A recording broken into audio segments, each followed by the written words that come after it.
2019 में 30 करोड़ हो गए। ठीक है जी। अभी 2020 के बाद का स्टार्ट अवेलेबल नहीं है, सब्सटेंशियल राइज हुआ है कोविड के बाद पर्सनल व्हीकल में। अब आप देखते हो बेटा, एक टाइम तो ऐसा आ गया, तब तो फिर भी थोड़े हालात नॉर्मल हो गए, ट्रेन में सफर ही नहीं कर रहे हैं लोग, पर्सनल व्हीकल से जा रहे हैं दिल्ली जाने सहारनपुर से। तो क्यों? कोविड के बाद एकदम ट्रेंड चेंज हुआ, लोग पर्सनल व्हीकल पर शिफ्ट कर गए। ठीक है ना जी। तो ये नंबर सब्सटेंशियली रोज हुआ होगा। अब ये मेरे हिसाब से 36 करोड़ तो होगा, इससे भी ज्यादा कुछ। चलो खैर आगे बढ़ाते हैं बात को। यहाँ तक डन है।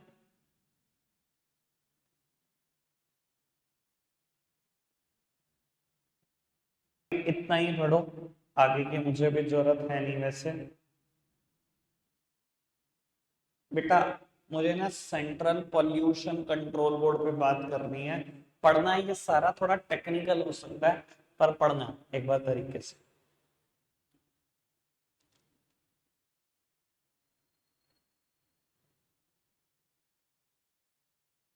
इतना बेटा टॉपिक लग सकता है आपको थोड़ा सा टेक्निकल, पर इतना मुश्किल नहीं है, मैं समझाऊंगा तो आपको बहुत अच्छे से क्लियर होगा। बाबू आपने पढ़ा होगा कि 1974 में गवर्नमेंट ऑफ इंडिया ने central pollution control board setup कर। ठीक है। इनका मेन काम क्या था? To address the two major environmental concern, water and the air pollution. सर पॉल्यूशन में दो मेन चीजें हैं, इंडिया जो प्रॉब्लम फेस कर रहा है वो वाटर और एयर पॉल्यूशन है। लैंड और नॉइज पॉल्यूशन उतना नहीं है जितना वाटर और एयर पॉल्यूशन इंडिया में। तो मेन दो इन इशू को एड्रेस करने के लिए central pollution control board setup किया गया। उसके बाद बेटा स्टेट्स ने क्या किया? स्टेट ने अपने state pollution control board setup करे। पहले सेंटर ने अपना करा, फिर स्टेट गवर्नमेंट ने अपने अपने सेटअप करने शुरू कर दिए। ठीक है बाबू। इन्होंने क्या करा? 125 रिवर्स, स्ट्रीम्स, पॉन्ड्स, इन सबके ना क्वालिटी ऑफ वाटर को टेस्ट किया। ठीक है। और इसके अलावा ये बहुत सारे फंक्शन और भी करते हैं। ये 125 रिवर वाली बात यहाँ पर आई थी। ठीक है। इसके अलावा ये और भी बहुत काम करते हैं, अगर एक्चुअली में देखूं तो 10 से ज्यादा बैठ जाएंगे। ठीक है। पर मैंने 5 आइडेंटिफाई करे जो मुझे सबसे आसान लगे। ठीक है जी। सबसे पहला फंक्शन मैंने किसको बनाया मैं बता देता हूं, सब मैंने यहीं से बनाया पूरा का पूरा टॉपिक। बेटा यहां से they investigate, collect and disseminate the information relating to water and air pollution. ये क्या करते हैं बेटा? वाटर और एयर पॉल्यूशन से रिलेटेड इन्फो को क्या करते हैं? इन्वेस्टिगेट करते हैं, कलेक्ट करते हैं, डिससेमिनेट करते हैं। मान लो बेटा एक पर्टिकुलर रिवर देखी, वहां से सैंपल भर लिया, सैंपल को लेबोरेटरी में टेस्ट करा, मतलब इन्वेस्टिगेट किया, उस सैंपल को कलेक्ट करा और बेटा डिससेमिनेट कर दिया इंफॉर्मेशन को। डिससेमिनेट करने का मतलब क्या होता है? पब्लिश कर देना कि इस रिवर का वाटर इतना शुद्ध है या इतना अशुद्ध है, या ये पीने लायक है या पीने लायक नहीं है। हम एक स्टैट पढ़ रहे थे कि इंडिया में 70% पानी पीने लायक नहीं है। आपको क्या लगता है ये इंफॉर्मेशन किसने पब्लिश की होगी? इन्होंने ही करी होगी बेटा। यही इन्वेस्टिगेट करते हैं वाटर और एयर पॉल्यूशन से रिलेटेड सारी इन्फो को कलेक्ट ये करते हैं बाबू, पब्लिश ये करते हैं, डिससेमिनेट ये करते हैं। समझ आई बात? पक्का से पहली बात है थोड़ी टेक्निकल, पर समझ तो आ रही है। ठीक है बाबू। सेकेंड बात, they set up the standard for the emission and the sewage. ये बेटा स्टैंडर्ड सेटअप करते हैं, देखो ये भी यहीं से लिखा है मैंने, let down the standard for sewage, trade effluents and emission. तो मैंने दूसरा पॉइंट बना दिया, they set up the standard for the emission and sewage. बेटा एक बात बताओ, क्या स्टैंडर्ड मतलब क्या चीज होती है ये स्टैंडर्ड सेट करना एमिशन के लिए और सीवेज के लिए? एमिशन समझ रहे हो बेटा बाबू? वो गंदगी जो हम हवा में उड़ा देते हैं। और सीवेज मतलब बाबू वो गंदगी जो हम पानी में बहा देते हैं। इसका स्टैंडर्ड सेटअप करना भी पॉल्यूशन कंट्रोल बोर्ड का काम है। बाबू क्या है स्टैंडर्ड का मतलब, थोड़ा सा क्लैरिटी से बताता हूँ। मैं आज अपना व्हीकल उठाता हूँ और कहीं पर ना बेटा प्रदूषण की जांच कराने जाता हूँ कि मेरा व्हीकल जो है वो पॉल्यूटिंग व्हीकल है या एंटी पॉल्यूटिंग व्हीकल है। ठीक है सर। अगर आप बेयरली अपनी आंखों से देखो तो दुनिया में ऐसा कोई व्हीकल नहीं है जो पॉल्यूशन नहीं कर रहा। मैं चाहे आज बिल्कुल अभी नया व्हीकल खरीद कर आया हूं भाई, मैं अगर अपने दिमाग से सोचूं यार थोड़ा तो पोल्यूशन कर रहा है, पर इसका स्टैंडर्ड कहीं ना कहीं लिखा है ना। अगर बेटा मैंने इसकी जांच कराई और एक पर्टिकुलर कोई भी मेजर ले रखा उन्होंने, उस पर्टिकुलर मेजर से कम आया, तो हम बोल देते हैं ये व्हीकल एंटी पॉल्यूटिंग है।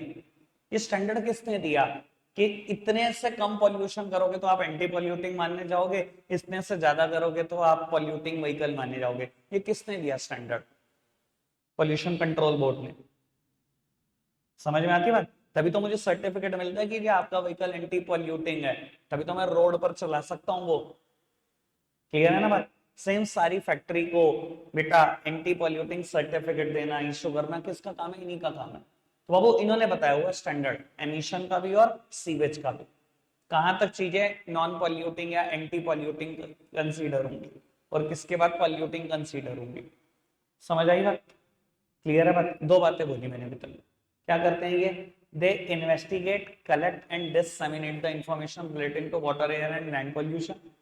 दे set up the standard for the sewage and the emission. कोई दिक्कत, कोई परेशानी तो नहीं? बात समझ में आई? इससे ही रिलेटेड एक बात और है, मैं भी पहले ढूंढ लूं कहां लिखा हुआ है यहाँ पर। बाबू मैं यही लिखता हूं, they also prepare manuals, codes and guidelines regarding the treatment and the disposition of sewage and emission। बेटा अगर आपकी फैक्ट्री में कूड़ा कचरा ज्यादा निकल रहा है, ठीक है जी, स्टैंडर्ड के बियॉन्ड है, या आपकी फैक्ट्री धुआं ज्यादा कर रही है, स्टैंडर्ड के बियॉन्ड है, तो बाबू उसका ट्रीटमेंट कैसे कर सकते हो, उसको डिस्पोज ऑफ कैसे करना है, ये भी बेटा यही बताते हैं अपनी मैनुअल्स में, गाइडलाइंस इशू करते हैं। बाबू एक बात को समझो, मान लो मेरी फैक्ट्री में ना बेटा लिक्विड में एक चीज निकलती है जो वेस्ट है, और बाबू वो पॉल्यूटिंग है बहुत एनवायरमेंट के लिए, तो उसको कैसे डिस्पोज ऑफ करना है या उसका कैसे ट्रीटमेंट कराना है ये मुझे नहीं पता, ये पोल्यूशन कंट्रोल बोर्ड बताता है। ऐसे ही बेटा मैं उस वेस्ट को कहीं पर भी नहीं फेंक सकता या नदी नालों में नहीं भाग सकता। आपको बता देता हूँ ऐसा ज्यादातर केस में इन चीजों की गाइडलाइन क्या होती है, शहर से 7-8 किलोमीटर दूर आपको जंगलों में ले जाके गड्ढे खुदवा के दबाना होता है इन चीजों को, ये भी इन्होंने बताया हुआ। आप ऐसे ही कहीं नदी नाले में नहीं भाग सकते या सड़कों पे खुला नहीं छोड़ सकते इस चीज को। समझ में? तो ये क्या करते हैं बेटा, ये गाइडलाइंस इशू करते हैं, मैनुअल्स पब्लिश करते हैं, कोड्स पब्लिश करते हैं regarding the treatment and disposition of sewage and emissions. कोई दिक्कत, कोई परेशानी तो नहीं? मैंने 3 बातें बोली, समझ में आई बात?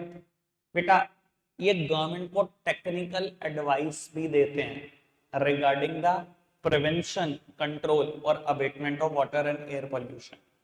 बाबू रिगार्डिंग द प्रिवेंशन, प्रिवेंशन का मतलब कैसे रोका जा सकता है, कंट्रोल और अबेटमेंट मतलब अगर पूरा रोक नहीं पा रहे तो कंट्रोल करने की कोशिश करो वाटर और एयर पॉल्यूशन। तो गवर्नमेंट को टेक्निकल एडवाइस देते हैं कि कैसे वाटर और एयर पॉल्यूशन को रोका जा सकता है, या अगर रोक नहीं सकते तो कंट्रोल कैसे कर सकते हो। वो केजरीवाल सरकार लगभग हर सर्दियों में ओड एंड इवन सिस्टम चला देती है। दिल्ली में सुना है ना ओड एंड इवन सिस्टम, कि आज ओड नंबर के व्हीकल चलेंगे आज इवन। आपको क्या लगता है किसने एडवाइस किया होगा दिल्ली गवर्नमेंट को? ऑब्वियसली उनके स्टेट पॉल्यूशन कंट्रोल बोर्ड ने, ऑब्वियसली।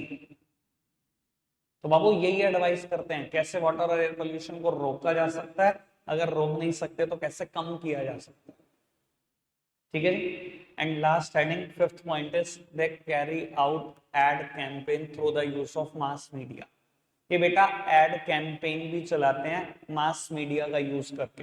कई बार बेटा सहारनपुर नगर निगम को भी आपने ऐसा सुना होगा कैंपेन करते टाइम, तो वो अभी जैसे बारिश का सीजन चल रहा है, इसके बाद एक बीमारी है जो बिल्कुल नॉर्मल हो चुकी है, डेंगू, बहुत फैलता है, हर साल फैलता है। आप देखते हो बेटा नगर निगम की गाड़ियां शुरू हो जाएंगी, लाउड स्पीकर रखे होंगे, अनाउंसमेंट चल रही होगी कि अपने घर के आसपास सफाई रखें, नदी नालों का थोड़ा सा साफ करते रहे, ठीक है जी, ये बीमारी फैल रखी है, फुल स्लीव्स के कपड़े पहने वो। आपको क्या लगता है ये क्या चल रहा है? ये एड ही तो चल रहा है, एड कैंपेन ही तो चल रहा है। और कौन चला रहा है बेटा? वो ये सहारनपुर नगर निगम जैसे चला रही है, ऐसे ही बेटा बड़े लेवल पर ये ad campaign pollution control board भी चलवाते हैं कि कैसे सेफ्टी रखो, कैसे पॉल्यूशन को कंट्रोल कर सकते हो आप, वाटर और एयर पोल्यूशन को कैसे कम कर सकते हो। तो ये मेजर 5 फंक्शन है बेटा, ठीक है जी। और मैं बता देता हूँ, मैंने पांचों यहीं से उठाए हैं, इन्होंने बल्कि 10 से भी ज्यादा लिखे हैं, पर मैंने उतने कराए जितने आप याद रख सकते हो।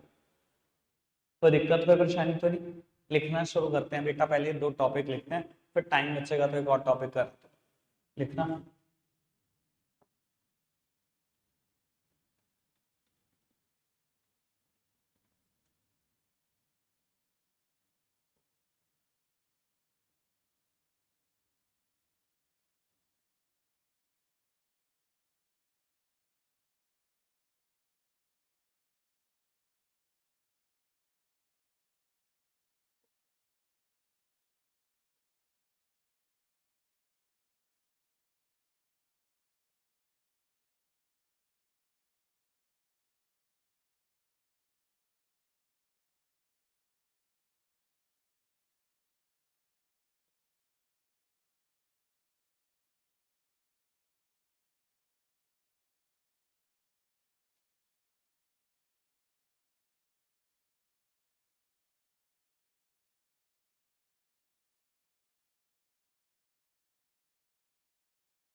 इतना नोट डाउन करो, फिर नेक्स्ट स्लाइड से करते हैं नोट, जल्दी से करो।